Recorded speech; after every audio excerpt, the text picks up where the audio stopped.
acrid smell of chemical smoke, sharp and metallic, hit his lungs before the heat scorched his face.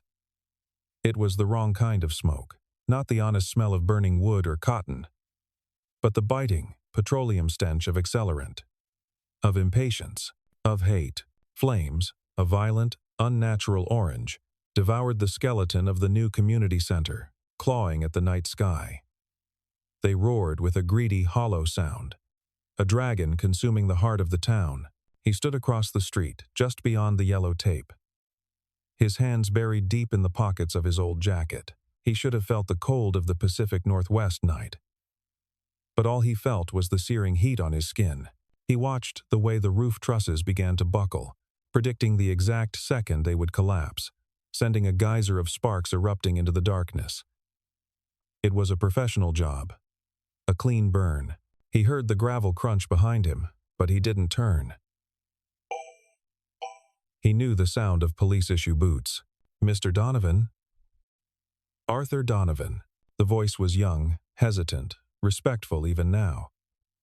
He finally tore his eyes from the inferno, the blaze reflecting like a miniature hell in his pupils.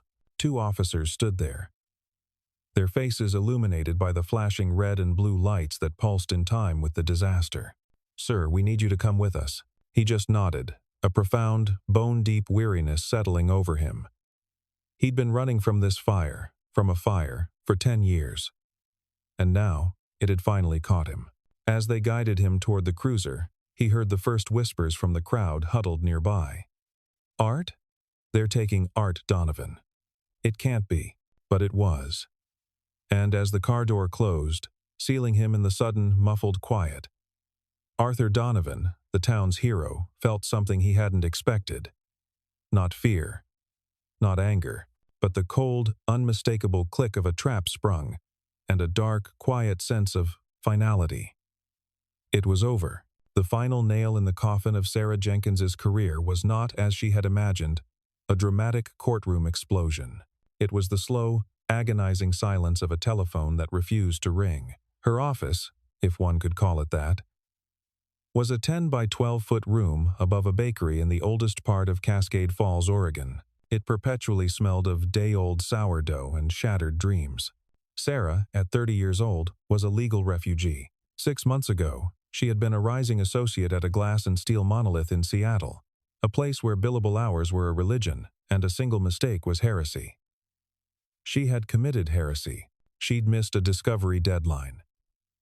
A single, stupid, overlooked date on a calendar, buried under a mountain of files in a multi-billion-dollar corporate merger case. It was a rookie mistake, a fatal lapse in a world that demanded perfection.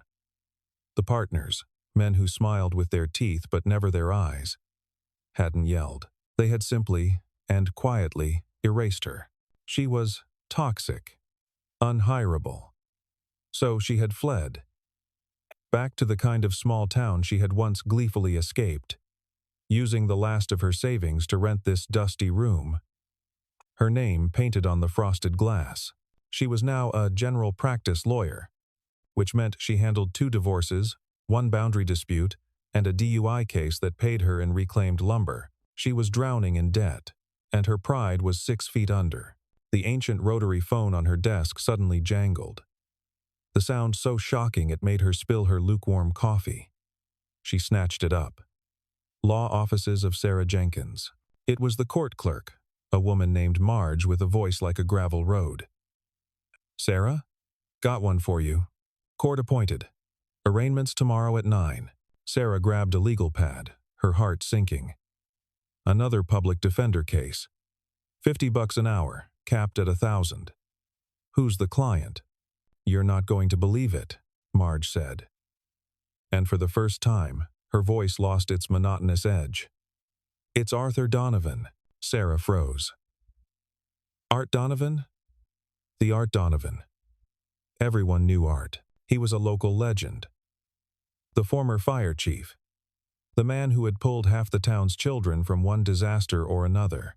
He was Cascade Falls' own Mount Rushmore. "What's the charge?" "Public intoxication." There was a pause. "Arson, Sarah, first degree." They're saying he's the one who's been setting these fires at the new construction sites. They just picked him up for the community center blaze. Sarah felt the blood drain from her face. This wasn't a lifeline. This was an anchor. A high-profile, unwinnable case against a local icon, with her as the sacrificial lamb. If she lost this, and how could she not, it wouldn't just be the end of her fledgling practice. It would be the public, humiliating end of her. "I'll be there," she said, her voice a hollow echo of the professional she used to be. The following morning, she met her client in the holding cell beneath the courthouse. The man she saw was not the larger-than-life hero she remembered from town parades. Arthur Donovan, at 62, looked like a great oak tree that had been struck by lightning. He was still a big man, broad-shouldered with hands that looked like they could bend steel. But the vitality was gone. His salt and pepper hair was flat, his face etched with deep lines, and his eyes, a startlingly clear blue, were vacant, haunted by a shadow she couldn't name. "Mr. Donovan? I'm Sarah Jenkins. The court has appointed me to represent you." Art looked up, his gaze passing right through her before settling on the cinder block wall behind her head. Okay. Sarah sat down, opening her new, mostly empty briefcase. "Mr. Donovan, these are serious charges. First-degree arson carries a mandatory minimum. We need to talk about your alibi. Where were you last night, between 10 p.m. and midnight?" "I was in my workshop," he said, his voice a low rumble. "At home. Great. Can anyone vouch for that?" "A neighbor." "Did you make any calls?" "No. I was alone." He said it flatly, with no attempt to make it sound convincing. Sarah felt a spike of frustration. "Mr. Donovan, I need you to work with me. The DA is not going to just take your word for it. They must have something on you, or they wouldn't have arrested you." Art turned those empty eyes on her. "They found my fingerprint." Sarah's pen stopped moving. "On a piece of the timer, the thing that started it. They showed me the photo. It's my print." He shrugged, a small, defeated movement of his massive shoulders. "There's no use fighting it, Miss Jenkins. Just get it over with." "You're admitting it?" she asked, her voice rising in disbelief. "I'm not admitting anything," he said, a flicker of the old Art surfacing. "I'm just saying. It doesn't matter. I didn't set that fire, but it doesn't matter. I'm tired." He looked down at his hands, cuffed in front of him. "Maybe it's just my time to pay." "Pay for what?" "For the arson. For Ben," he whispered, so low she almost missed it. "I'm paying for Ben." Sarah left the jail feeling like she had swallowed ice. She knew the story of Ben Donovan. Everyone did. Art's son, a firefighter himself, had died in a massive warehouse fire 10 years ago. Art had been the incident commander. The official report said it was a tragic, unavoidable structural collapse. But the town gossip, the whispers Art had endured for a decade, said he'd made the wrong call, that he'd sent his son's team in too early. Art wasn't just tired. He was a man crushed by a decade of guilt, and he wasn't just accepting this charge. He was welcoming it. He was a man who believed he deserved to be punished. She walked into the district attorney's office, her cheap heels clicking too loudly on the polished floor. Mark Stellion, the DA, was a man in his 40s with a politician's smile and the predatory instincts of a hawk. He was already enjoying his future victory. "Sarah, come in." He gestured to a chair, his desk conspicuously clear of clutter. "I appreciate you stopping by. I'm prepared to offer a plea, given Mr. Donovan's former standing in the community. He pleads guilty to second-degree arson. We recommend 15 years. He'll be out in 8. It's a gift. 8 years for a man who says he's innocent." Stellion's smile tightened. He slid a single evidence bag across the desk. Inside, on a piece of charred plastic, was a clear, perfect, partial fingerprint. "It's a gift, Sarah, because I don't need to offer it. The print is a 100% match to Donovan. It was found on the interior casing of the timer, not on the outside. Inside. He built it. He leaned back. And we have motive. You've seen the town, Sarah. These new, boxy developments. Art Donovan has been at every town hall meeting speaking against them.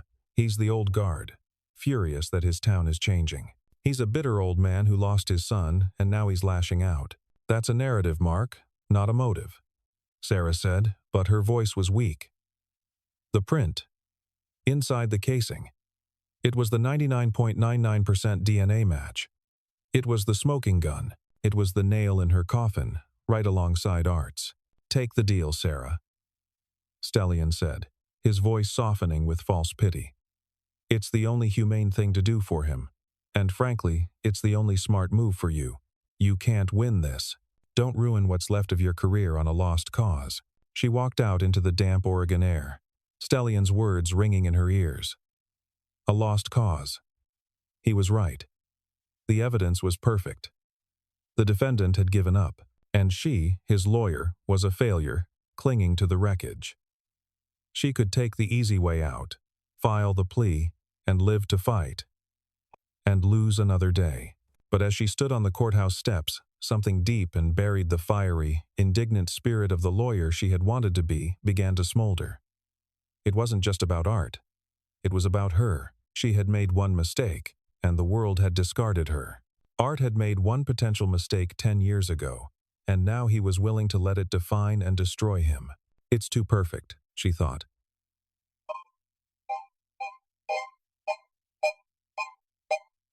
The same way a firefighter knows when a fire is burning too hot too fast. A man who commanded fire scenes for 40 years, a man whose expertise was legendary. He wouldn't be so stupid. He wouldn't leave a print. Not like that. This wasn't a lost cause. It was a setup.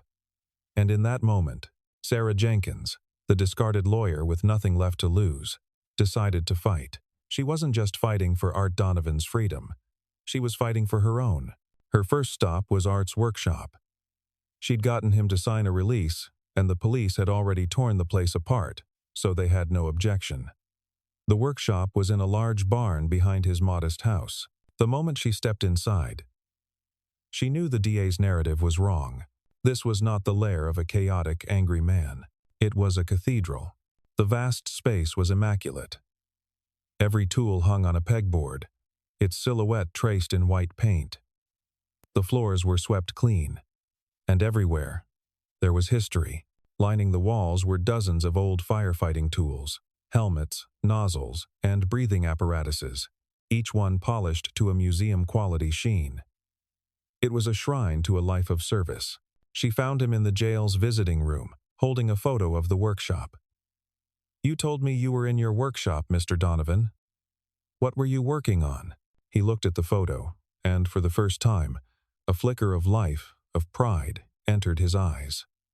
That's a 1,950 seconds era MSA demand regulator. The early ones had a design flaw in the diaphragm. I was restoring it. Restoring it for what? The County Historical Society, Art said. They're opening a new wing next year. A tribute to the fire service.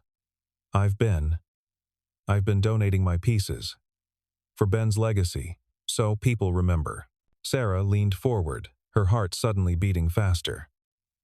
When you restore these, you're meticulous, aren't you? You polish them. Of course, Art said, offended. You have to. You strip them down, clean every piece. You can't have oils from your hand corroding the brass. You wear gloves, and when you're done, you give it a final polish, a layer of museum-grade wax to protect it. And you've donated a lot of these. Dozens over the years. When was your last donation? Art thought for a moment. About 2 months ago. A set of Halligan tools. A Jaws of Life spreader from the 80s. Why, Art? Sarah said, her voice electric. I need you to stop being tired. I need you to fight. Because I think I know how your fingerprint got on that timer. The Cascade Falls Historical Society was run by Eleanor Vance, a woman in her late 60s with sharp eyes and a tweed blazer. She was a fierce defender of the town's history and an old friend of Art's. "Sarah Jenkins," she said, her voice clipped. "I suppose you're here about Art. It's a disgrace. A travesty. Art Donovan is a builder, not a destroyer." "I agree, Miss Vance," Sarah said. "And I'm here because I think the evidence that's destroying him came from inside this building." Eleanor's eyes widened. Sarah followed her into the main exhibit hall. In the back corner, under a banner that read, "Coming Soon, A Legacy of Courage," was Art's collection. It was beautiful. Brass nozzles gleamed under the soft lights. Helmets from 100 years ago sat on stands. And there, in the center, was the hydraulic spreader. A massive, heavy-looking tool from the 1982nd. "You said Art donated this 2 months ago," Sarah asked. "That's right. He brought it in himself. We haven't even finished the display card for it," Eleanor said. Then she frowned. "It's strange you should ask about this. Why? We had a minor break-in about 3 weeks ago. It was very odd. They didn't take the silver exhibit or the pioneer money. They just made a mess back here. Knocked over a few stands. We thought it was just kids, but they seemed to spend a lot of time around Art's collection. I never thought anything of it." Sarah felt a cold chill run up her spine. "Miss Vance, I need to call in a favor. I need this area sealed off." The favor was a man named Jim Oculo, a forensic tech Sarah had known in Seattle. He owed her for helping his younger brother out of a jam. He drove down from Portland in his own car, carrying his private kit. "You're burning a big one here, Sarah," he said, looking at the display. "I know, Jim. Just look, please." For 2 hours, Jim worked under a blacklight, dusting surfaces with magnetic powder. Eleanor watched, her hand over her mouth. Sarah paced, her stomach in knots. Finally, Jim stood up and shone his UV light on the display stand right next to the Jaws of Life tool. "Well, I'll be," he whispered. He pointed to a faint, tacky residue on the velvet-covered stand. "That's adhesive residue from fingerprint lifting tape." He then moved his light to the polished handle of the tool itself. "And this, see that faint, milky shimmer? That's silicone molding compound. Someone didn't just lift a print from this tool, Sarah. They cloned it. They made a high-resolution, 3-dimensional copy of Art's print. Could they? Could they use that to frame him?" Eleanor whispered. Horrified. "Oh yeah," Jim said, packing his kit. "You can use that mold to create a gelatin or silicone glove of the fingerprint. Press it onto any surface you want. The timer. The casing. Whatever. It leaves a perfect, pristine print. Too perfect, really. No smudging, no partials from the hand. Just the print." Sarah finally understood. The DA said it was too clean. A professional job. "This is as professional as it gets," Jim said. "This wasn't a bitter old man, Sarah. This was an expert. And they really, really wanted to frame your client." Sarah's mind was racing. Who? Who had the expertise, the motive, and the ruthless efficiency to pull this off? The Fires. They were professional too. They targeted the new developments. Who benefited? She spent the next 48 hours buried in public records, financial statements, and LLC filings. The developer behind all the new properties, the victim of the arsons, was a corporation called Apex Development. They were new, aggressive, and, as she dug deeper, she found they were massively over-leveraged. They had bought too much land, too fast. They were hemorrhaging money. The bank was threatening to foreclose. Then she found the insurance policies. Each new construction site was insured to the hilt. The community center, which Apex had been contracted to rebuild, had its policy doubled just 1 week before the fire. They weren't the victims. They were the beneficiaries. The arsons weren't protest. They were insurance fraud. But who was the expert? She cross-referenced Apex's employee list. And there it was. Head of Security, Frank Mercer. She ran the name. Her blood ran cold. Frank Mercer was a former state fire marshal.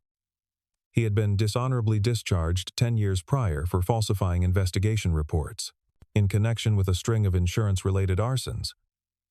He was the expert. He knew fire, he knew forensics, and he knew exactly how to create the perfect fall guy. All he had to do was find a plausible suspect, someone with a public motive and a pristine fingerprint he could steal. He had found Art Donovan. The courtroom was packed. The air crackled with tension. Mark Stellian, the DA, presented his case with surgical precision. He showed the photos of the fires. He played the 911 calls. He put the town manager on the stand to talk about Art's vocal opposition to the developments, and then he brought out his star evidence. The timer, the charred plastic, and the blown-up, certified photograph of Arthur Donovan's fingerprint. The evidence is clear, Stellian concluded. It is simple. It is undeniable. Then it was Sarah's turn. She felt the weight of every eye in the room. Her hands were shaking, but her voice, when it came out, was steel. The prosecution is right about one thing, she said, walking to the jury box. This was a professional job. It was meticulous, it was calculated, and it was executed by an expert. But that expert is not my client. The expert, she turned, is sitting in this courtroom. She called Frank Mercer to the stand as a hostile witness. Mercer was a man with cold, flat eyes and an arrogant smirk. He swaggered to the stand. Mr. Mercer, you are the head of security for Apex Development, correct? That's right. And you're a former state fire marshal, correct? So you are an expert in fire investigation? And in forensics. I know my way around a burn site, he smirked. Does that include forensic countermeasures? Ways to mislead an investigation. Stellian shot up. Objection. It is the entire relevance of this case, Your Honor. Sarah shot back. Overruled, the judge said, leaning forward. Sarah pressed on. Tell me, Mr. Mercer, are you familiar with the process of lifting and cloning a latent fingerprint? Mercer's smirk faltered, just for a second. It's a fringe technique. Theoretical. Oh, it's very real, Sarah said. She presented Jim Akelow's findings. The photos of the adhesive residue. The chemical analysis of the silicone on the Jaws of Life tool. This is from the Historical Society, Mr. Mercer. From a tool Mr. Donovan donated 2 months ago. A tool you and I both know he polished, leaving a perfect print. A tool that was present during a minor break-in 3 weeks ago. Mercer's face was hardening. That's circumstantial. It proves nothing. You're right, it's only part of the story. Sarah then pivoted, bringing up Apex Development's financial records. The mountains of debt, the impending bankruptcy, and the millions in insurance payouts. These fires weren't a protest, were they, Mr. Mercer? They were a bailout. Apex was going under, and you lit the match to save them. But you're too smart to get caught. You needed a scapegoat. This is insane, Mercer spat. You needed someone the whole town would believe was capable. A bitter old man, a fire expert, someone like Art Donovan. She turned to Stellian. The DA said the print was too perfect. He was right. It wasn't left by an angry old man in the dark.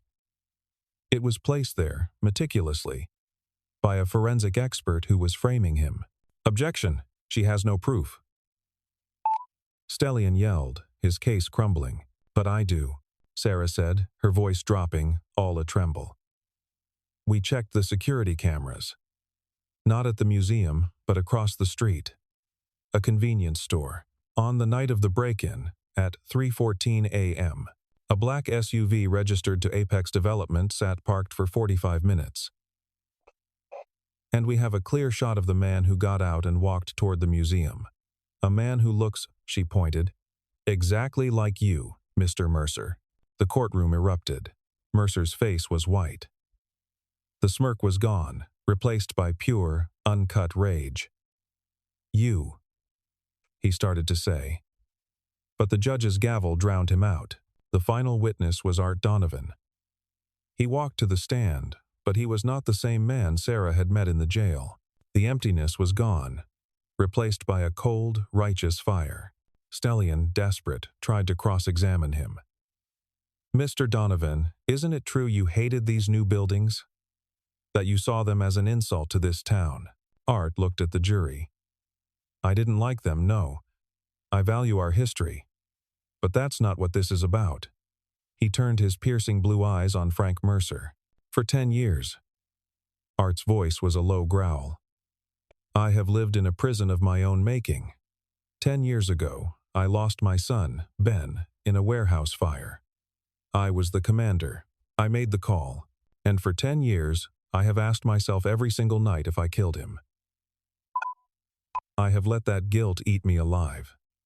I was ready to pay for that mistake. I was ready to let you send me to prison for this, because I felt I deserved it." He leaned forward. "But you framed me using fire. The one thing that took my son. You used my legacy, the tools I restored to honor him, as your weapon. You think I would ever use fire to destroy? After what it did to me? You didn't just try to frame a man. You desecrated the memory of my boy." He was crying, silent tears streaming down his face. The jury, the judge, even the court clerk were mesmerized. It wasn't a legal defense. It was an absolution. The jury was out for less than 20 minutes. The verdict was a formality. A great, shuddering sob escaped Art Donovan. Sarah put her hand on his back as he wept, the tears of a decade of guilt finally being washed away. Outside the courthouse, the press was a chaotic sea of microphones. Sarah guided Art through it. He stopped and pulled her into a hug that nearly cracked her ribs. You didn't just save my life, Sarah," he whispered, his voice thick. "You gave it back to me. You brought me back from the dead." Sarah smiled, tears in her own eyes. "We saved each other." Art, her phone, the one that had been silent for so long, was vibrating off the hook. She saw the caller ID. A major law firm from Portland. A news station from Seattle. They were all calling the lawyer who had just won the unwinnable case. She looked across the street, at her tiny, dusty office above the bakery. She saw the peeling paint on the window. She silenced the call and put the phone in her pocket. She wasn't a legal refugee anymore. She was a lawyer. And she was home. Weeks later, a crisp autumn sun warmed the barn workshop. The sound of laughter, young and bright, spilled out the open doors. Sarah pulled up and saw Art, standing tall, surrounded by a dozen young firefighting cadets. He was holding the 1,952nd era regulator, explaining its mechanics. He looked 10 years younger. He was no longer a ghost, haunted by the past. He was a teacher, building a future. He caught Sarah's eye and smiled a real, genuine smile, bright as the polished brass in his hands. His legacy, once a source of unbearable weight, was now, once again, a source of light. If you enjoyed the story, please subscribe to support the channel so we can create more videos. Thank you, everyone.